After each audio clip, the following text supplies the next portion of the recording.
Can we please talk about Aliana Defreeze?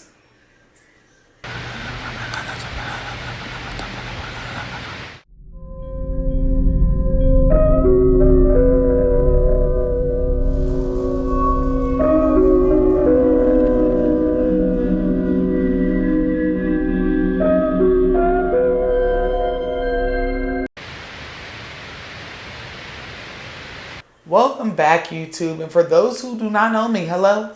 My name is Noah, and on this channel we talk about death, true crimes, haunted people, places, and things, spiritual reparations, and how you can fuck around and find out. If you are not subscribed here, bestie, subscribe. You watching the content, you enjoying it. Subscribe now. Make sure your notification bell is on. And if you are not following me on TikTok, Instagram, or Facebook, follow me there as well. I apologize for any bells that y'all hear, any meow that y'all hear. My cat got into my catnip. When I say got into my catnip, it was my personal stash that I've been using to conjure with. So they going through it right now.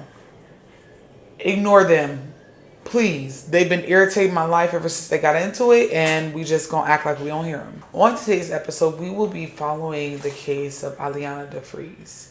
Okay, this is a true crime episode, and this literally made me cry.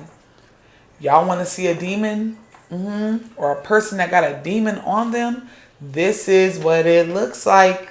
Aliana Defreeze was a 14-year-old girl in 2017 who caught the bus, did something so normal for junior high schoolers and teenagers. Because I caught the bus in the 7th, 8th, 9th, 10th, 11th grade, 12th grade. I caught the bus doing something so innocent and was stalked and pursued.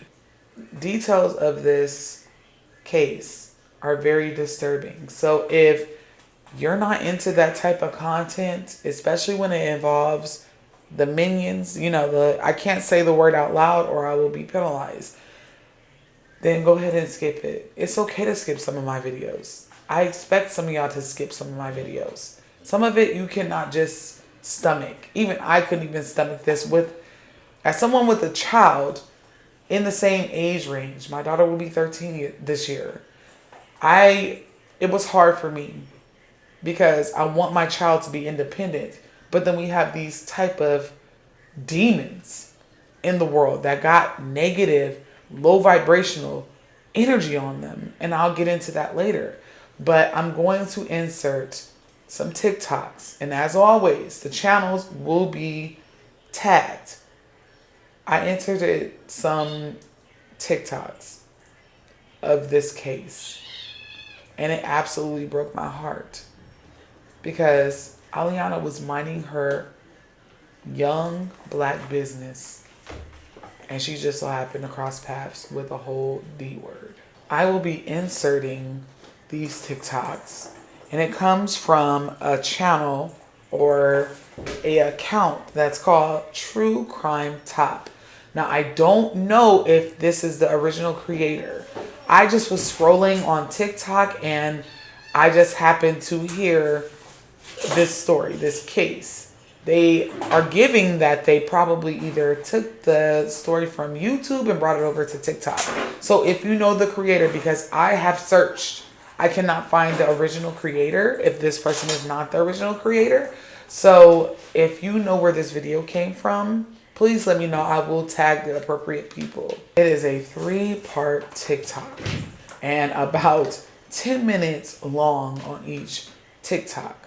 So y'all pay attention to the details. I am so sorry if my camera is shaking. This is the first experience with these kittens and catnip, and they have lost their damn mind. They've lost it. So I just need y'all to be patient with me. I'm going to go ahead and put in the clips now. Make sure you follow the creator. And like I said before, if you know who the original creator of this docu-series is, please let me know. I will tag them. But I want y'all to listen, because we all want our children to be self-sufficient. And this is when self-sufficiency goes terribly wrong and a young life is lost. Pay attention to the girl coming into the bus in this footage. It was recorded in Cleveland, Ohio on January 26, 2017. This is 14-year-old Aliana Defreeze. It might look like any other morning being captured by the bus's security system, but this footage hides a disturbing secret. 2 hours after it was recorded, Aliana disappeared. Police are saying that Aliana Defreeze was last seen getting off of a bus Thursday morning, but since then, no signs of her. No one just vanishes into thin air. The farther we get, the greater the possibility of something bad has happened. You know, our baby's out there. We don't know where she is. The only clue police had was this security footage of a suspicious man following Aliana. With the footage as their only lead, the police had to act quickly to find Aliana before it was too late. It is so chilling watching that surveillance video because you knew this is about to be terrible. So now more police officers are getting involved. They're calling in officers to assist in searching for Aliana. They're checking any place this girl could possibly be. We weren't taking no for an answer.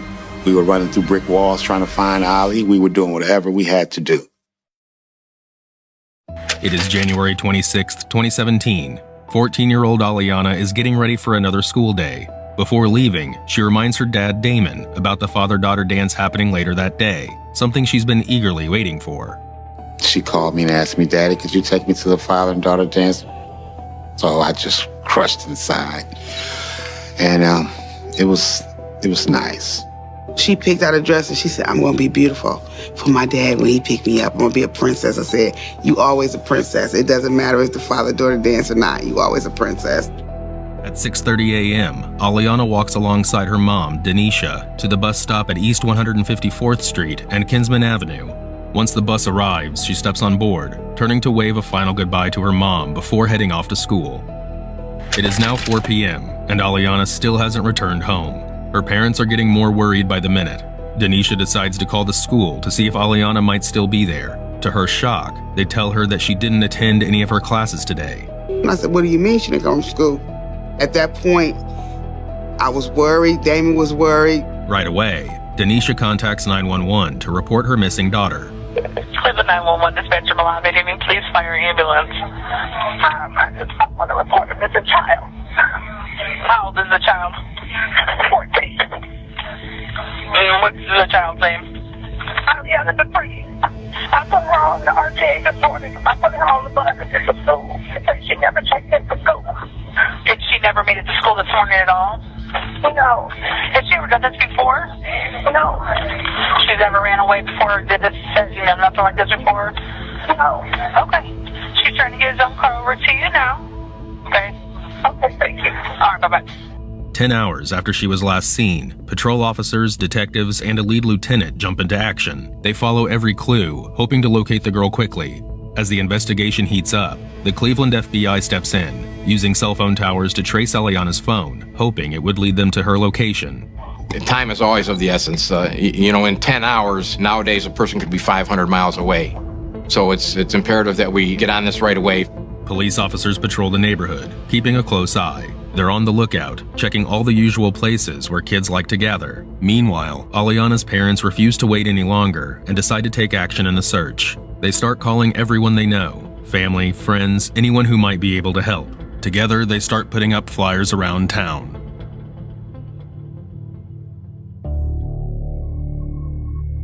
The later it gets at night, the harder the search becomes. It's cold outside. She's out there, she's hunkered down somewhere to stay warm at a friend's house or, who knows where she's at. At the same time, the weather takes a turn for the worse. The temperature drops below zero and snow starts falling. It was hard going home at night, knowing your child is outside in January, 0-degree weather. The detectives reach out to local hospitals, hoping to find someone who fits Aliana's description among the day's patients, but they come up empty-handed. In the meantime, a public news alert goes out about the disappearance of a young girl, including her description and a recent photograph. Police are saying that Aliana Defreeze was last seen getting off of a bus near 93rd and Kinsman Thursday morning, but since then, no signs of her. Following this, the detectives speak with the school principal, who tells them that Aliana isn't the kind of student who would ever skip school or show up late. She is considered a vulnerable youth due to her developmental challenges, but she was always seen as a happy and bubbly kid. She was a good child. This was totally out of character for her, so I automatically knew something was wrong. As time goes on, there is a larger chance that something's wrong, that they were hurt or injured or kidnapped or worse.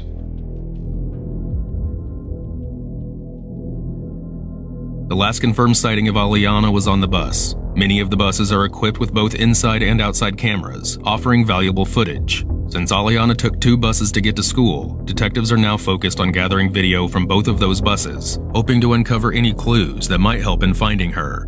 The description that Aliana's mother gave the detective was that she left the house wearing a blue headscarf, a black coat, and a school uniform. So we know what we're looking for.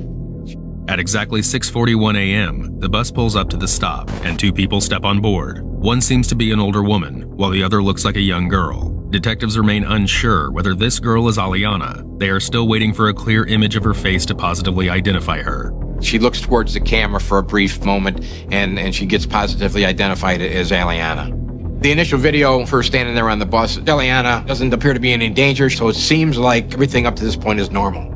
As the bus pulls to the next station, the interior lights flicker on, and a young man steps onto the bus.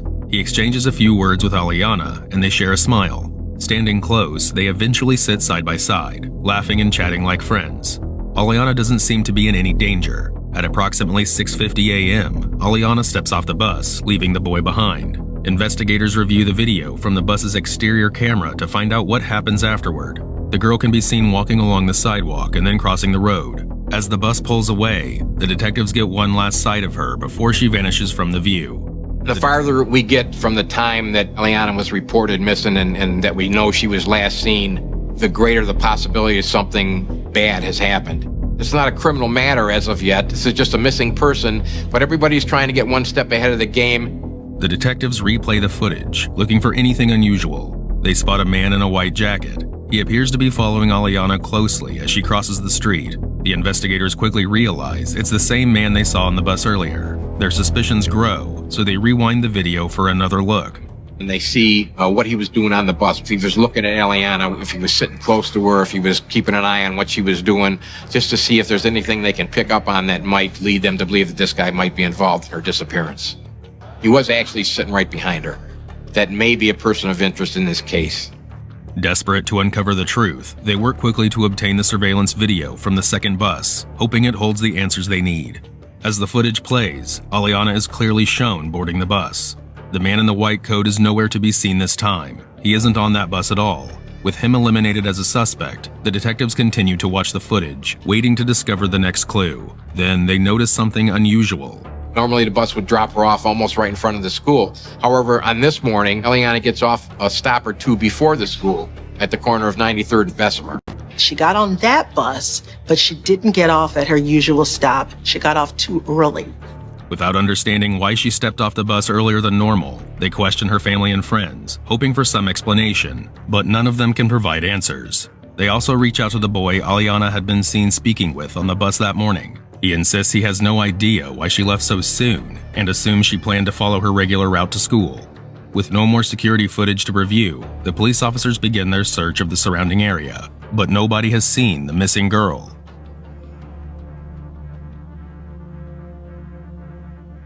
On January 29th, 2 uniformed officers step cautiously into the deserted house on Fuller Avenue. Once inside, they notice a streak of blood stretching from the dining room to a nearby room with a locked door. With a strong kick, they force the door open, revealing a gruesome discovery.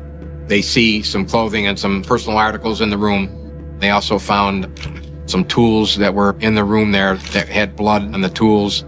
As these police officers look a little bit further in the room there, they discover a body of a young girl. There was a lot of blood. There was several injuries to her body. The injuries on her body, the amount of blood in the room, the implements that were found in the room along with the body. It was very gruesome and very disturbing, even for experienced police officers. At this point, the body is unidentifiable because many of the injuries. However, based on the clothes described that Aliana was wearing at the time of her disappearance, they conclude it's her. On closer examination, the wounds reveal signs of healing, indicating she had been tortured for hours before her death. It seemed likely that Aliana had been either dragged or forcefully tossed into the room. Her clothing, including a blood-stained tie and a ripped sweater, was scattered around the abandoned building. Investigators also discovered her backpack nearby, along with the bloodied tools the killer used. Until the medical team officially identifies the body, the police cannot notify Aliana's family. However, word about the discovery begins to circulate, and it isn't long before Aliana's family learns about it. started crying, and I told Damon that I needed to see for myself if it was her. I said, I need to know if that's my baby back there. And Damon tried to get back there, but they wouldn't let him back there. It was a whole lot of police present. I just started hollering and screaming because I just knew it was her. Somebody killed my daughter. I'm just telling myself, somebody actually killed my freaking daughter. Well, I was enraged.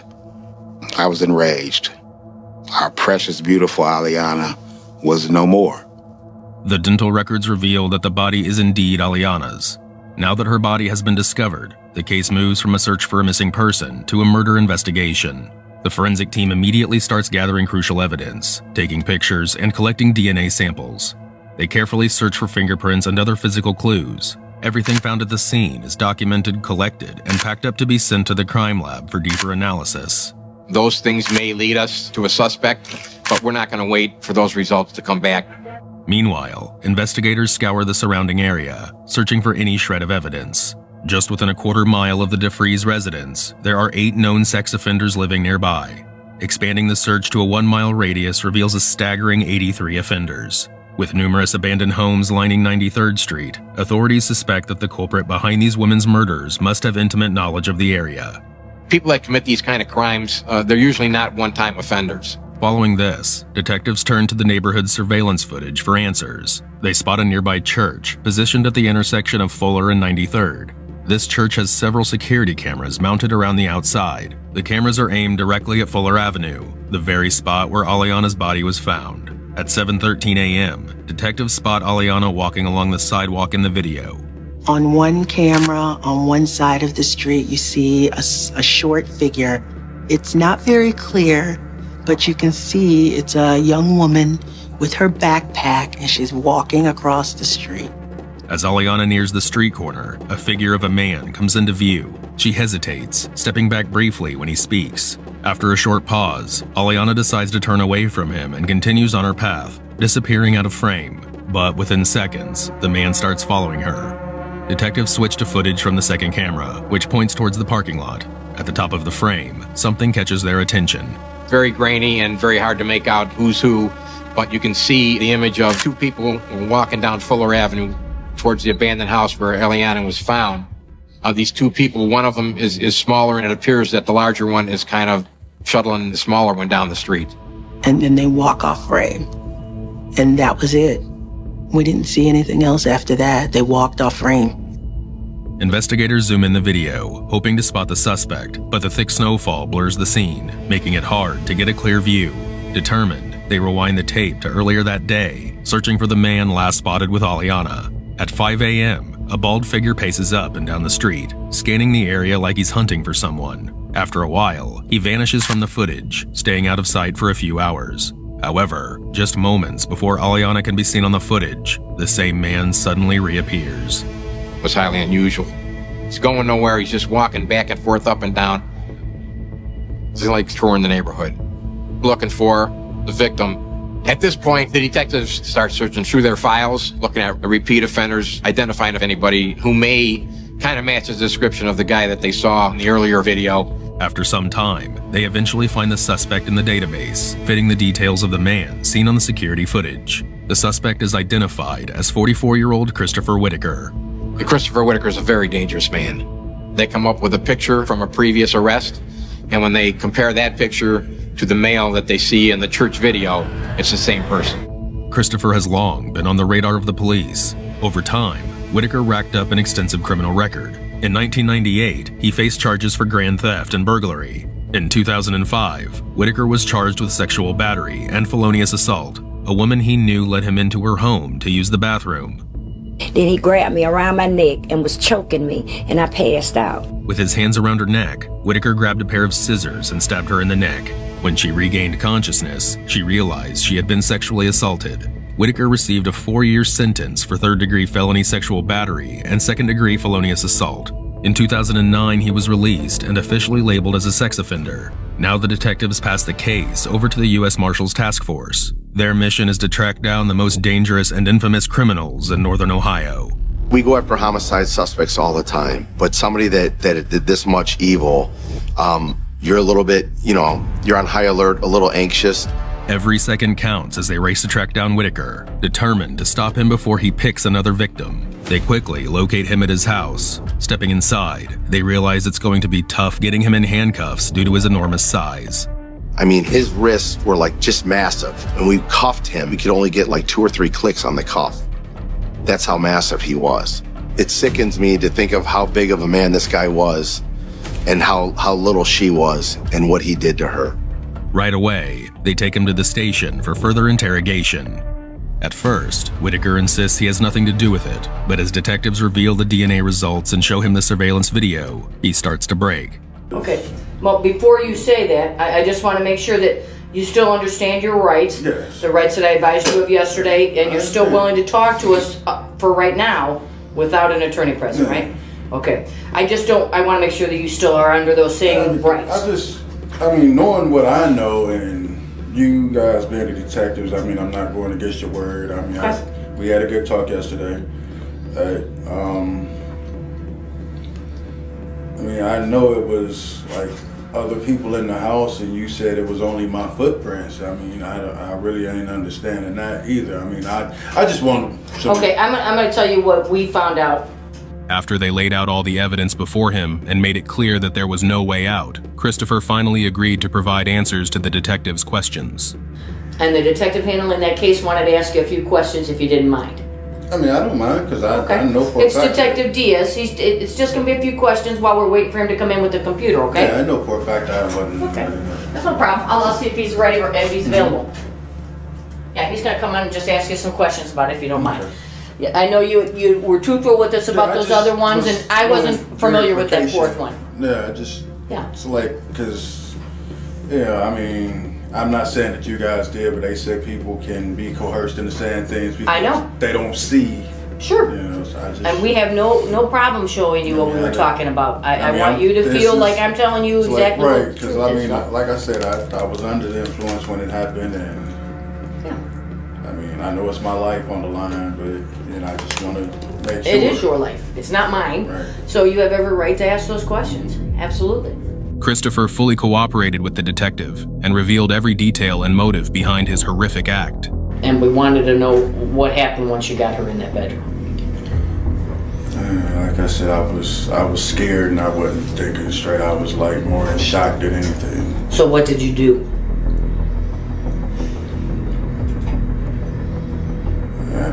Truthfully, I just remember just dragging her in the closet and just panicking around the house. The detective proceeds to question him about the instruments he used on Aliana.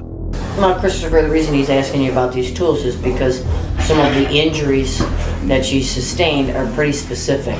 Right. And so we know some of these tools had to have been used. Right.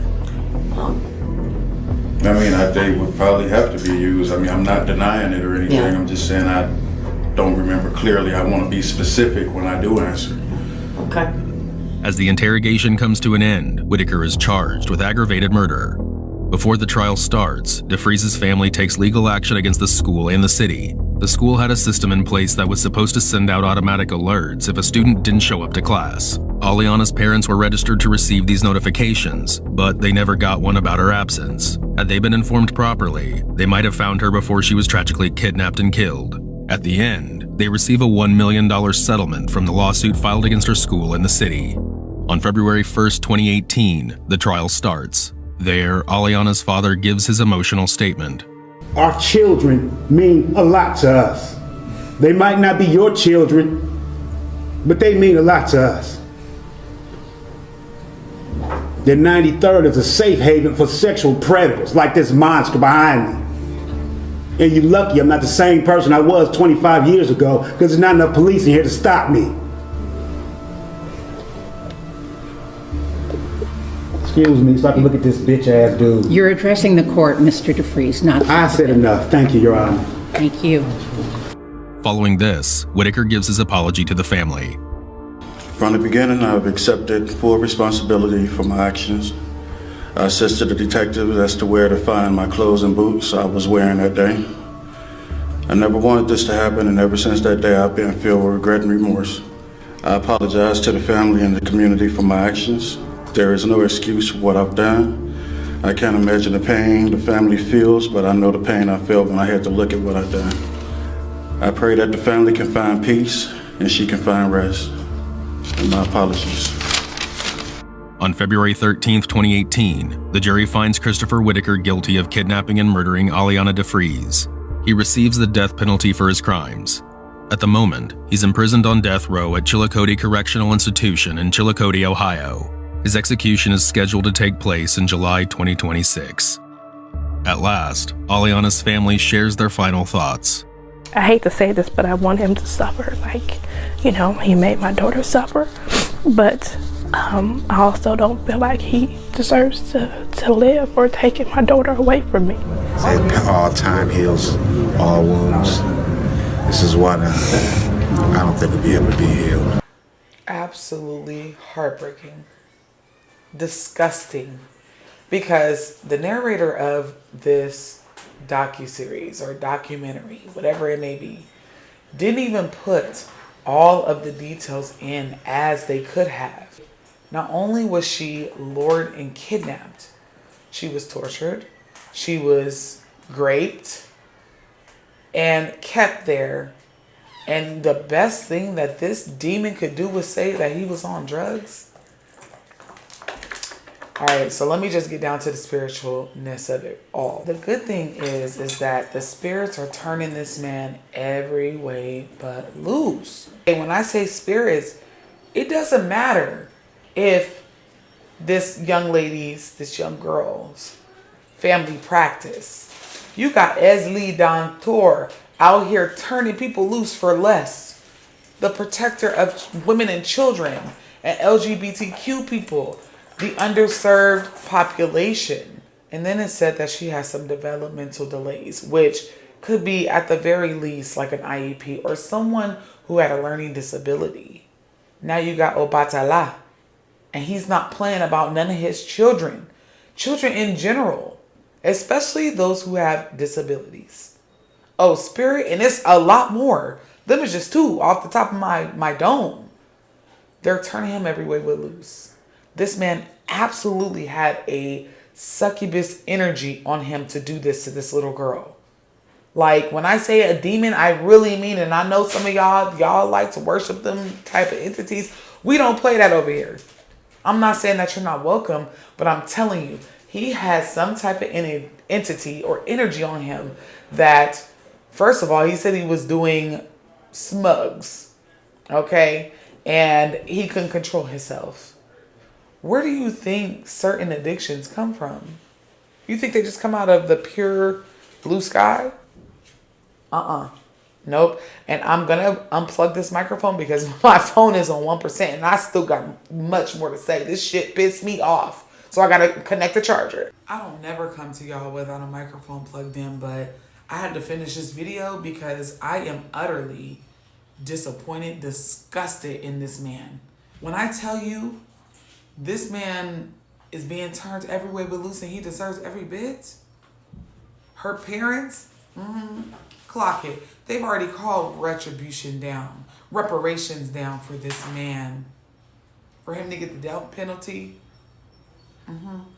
he deserved it. And Spirit was like, okay, cool. As most people that do heinous crimes to children experience, they're never given this license. But I want to just point out how, wherever they're at, because I didn't forget, because I'm so angry at this. Sorry, cats. I'm so angry at this story that I don't even remember where they were. Cleveland, the city of Cleveland, the state of Ohio failed Aliana. That man stabbed a woman in her neck and assaulted her, and they let him out in 4 years. That's ridiculous. I'm telling y'all, the energy of the divine feminine is rising, honey. It is rising. And this was in 2017. Trial in 2018, I believe. And it was rising back then. Y'all make sure y'all play where it's safe. Okay? Preferably in traffic, because that's safer than playing with women at this point in your life. whether that be you assaulting women, treating women bad. This is absolutely asinine. My heart goes out to Aliana Defreeze and her mom and dad and her family and the people that loved her. She didn't deserve this at all. And I think that's why I'm so mad, because I was one of them kids that my mother and my father wanted me to be self-sufficient. Self-sufficient. And I rode the bus from 7th grade all the way up until I graduated high school. And to stalk her and do this to her. I mean, he tortured this baby with a drill, with a knife, with a hammer. I mean, as if what he had done wasn't enough. That's that succubus energy. I just want to share this with you to bring awareness. When I tell you this whole situation has thoroughly pissed me off, it really has, because it was so many red flags for this man. He was a serial perpetrator, but that's that demon, that energy on him. And he abused it until he just could no more. Y'all keep y'all babies safe. Keep them close. I know we want them to be self-sufficient, but they can be self-sufficient with an air tag. Because I'm about to sew an air tag into all my kids' backpacks, coats. Yeah, because although I want them to be a normal functioning member of society one day, I don't want to lose them in the process. And you see these energies. And somebody mentioned on my last video that they used to hide. They used to hide. But now they just out here running rampant. It's because people be opening portals that they don't even... These newbies, sit down somewhere and get a mentor, because sometimes we open up things that we don't understand. And now we have these spirits running loose, because you can't tell me that a sane person, fuck the drugs, a sane person did this to a little girl on her way to school. My heart goes out for her family, friends, and people that loves her. That is all for today, YouTube. And if you are interested in contacting me, all of the links are down below. Y'all do good, be good, and keep those babies safe. Their safety comes before all of ours. They are our future. And if we got demons kill them off before they can even reach their 18th birthday, that's a problem. Lay y'all down.